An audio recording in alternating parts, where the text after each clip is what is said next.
Today we want to talk about another book by the Heath brothers. This is called The Power of Moments. So what was your main takeaway from this book, and again, any frameworks that you picked up from this? So let me do a quick flashback.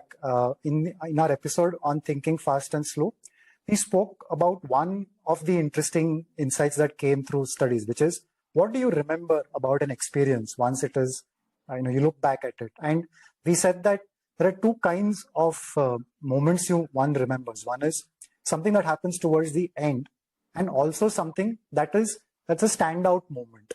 So we have that when we have it as a community when, say, we are watching a cricket match, it's the World Cup final, and there is that iconic moment at the end when MS Dhoni decides to hit a six and seal the deal. So that's a moment that, there are millions of people who kind of know exactly where they were at that point. And you look back further in time, it could be the iconic moon landing moment for earlier generation. So now coming to more personal sort of moments, there are a lot of moments in our life that are extremely, memorable for us. So like the Heath brothers sometimes do, they take these seemingly ordinary sorts of topics and they delve very, very deep into them and ask, why is it that we remember these kinds of moments?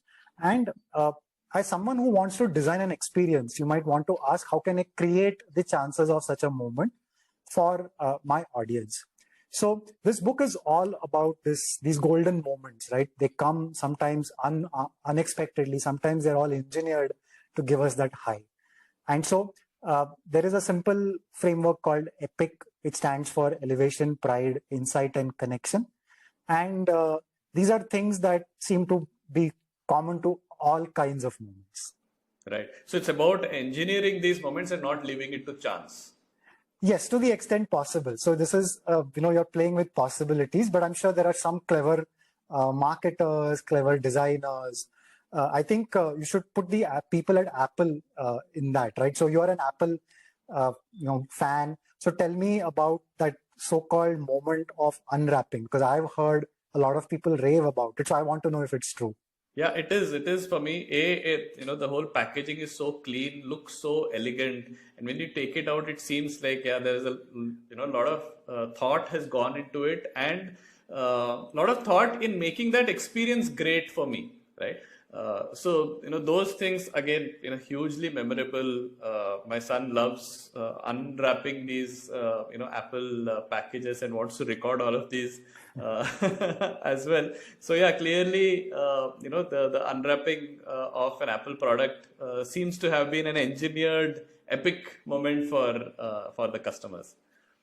So Raman, so one question is, if people don't use or don't think of these epic framework, what are they really missing out on by not doing this? So let me answer that by just taking the example you spoke of, right? So you have practically everything in your house which is electronic comes from Apple, though you do have the choice of buying other kinds of products.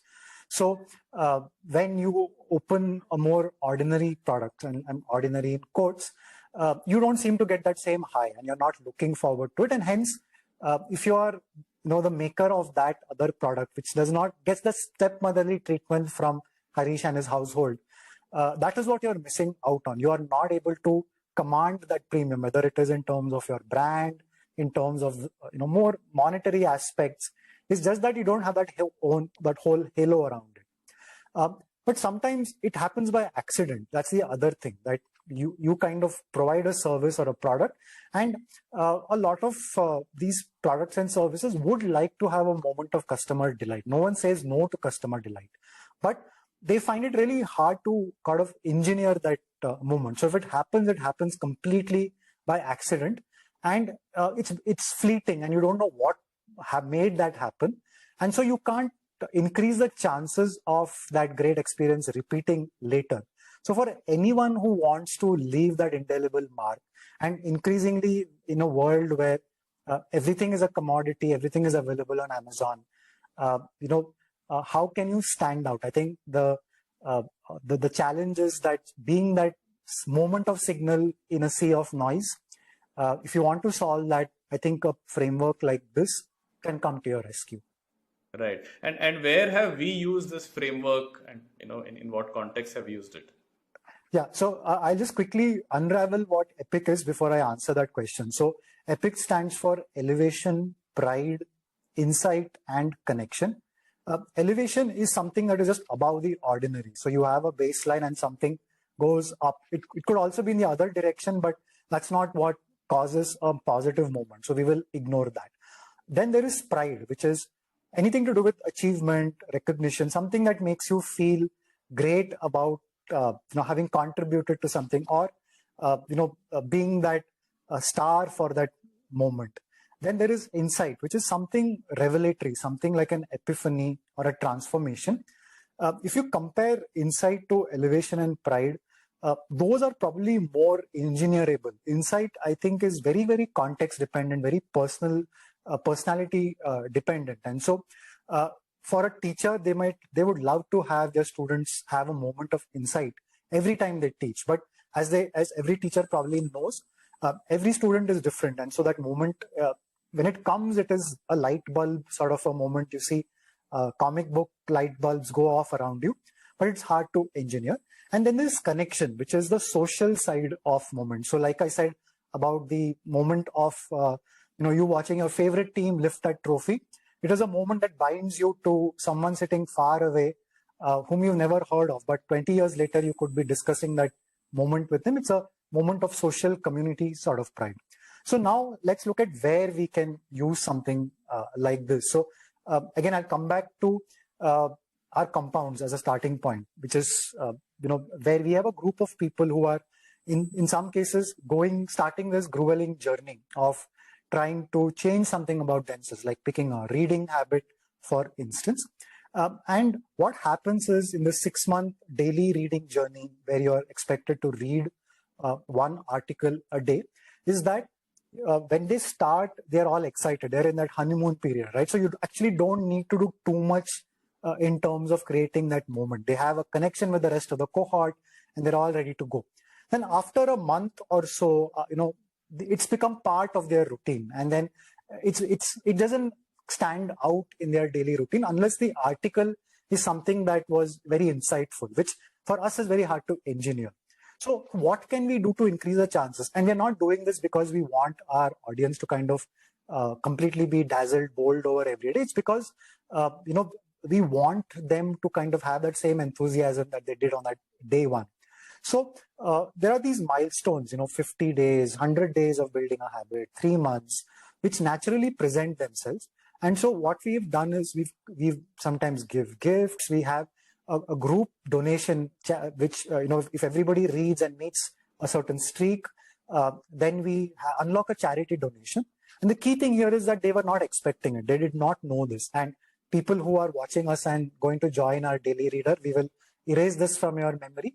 But, it's a moment of surprise for men, and surprise is a reason for elevating that moment beyond the daily. So that's one example how we've kind of woven it into our sequence, and for our members who are kind of putting one foot forward each day, and it sometimes is difficult, sometimes they're overcoming. This is a moment that stands out for them because they've done something through their reading for the wider world. Right. And any other kind of roles, people, or contexts in which this framework can be used? So anyone who is creating an experience or engineering something for delight, it could be not just your customers, but it also could be your employees. So we all know about how when someone is new to an organization, they are sort of fearful. We've all been there. We are not sure what to expect. That first 90 days period is kind of spoken by HR people as that very sacred kind of a time in which they have to design onboarding journeys so that people join the organization very smoothly. They become part of the culture, all those kinds of things, right? So an example like that. So you could be a leader setting a direction for experience like that, or you could be someone who's actually executing the nuts and bolts of an experience like that. You could use something like Epic. In fact, we had one of our clients who was redesigning their onboarding process, and we brought we help them understand Epic and use some of the principles from that book to design this experience at different points. It really does call for a lot of empathy. So just to recap that answer, anyone who's creating an experience for someone else, it could be a customer, an employee who's the customer for you as an organization that cares about culture.